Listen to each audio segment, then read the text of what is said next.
You ask Tiger to solve. This deals with linear equations with one unknown.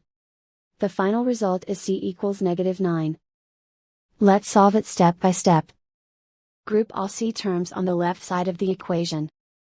Add 17c to both sides. Group like terms.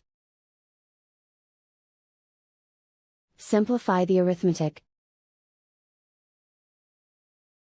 Group like terms. Simplify the arithmetic. Group all constants on the right side of the equation. Add 13 to both sides. Simplify the arithmetic.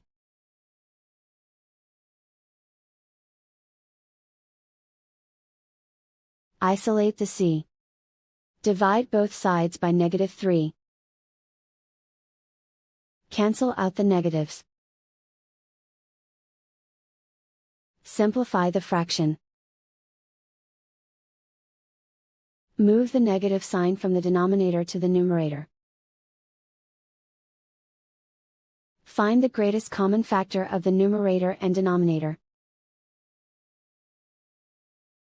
Factor out and cancel the greatest common factor. And so the final result is c equals -9.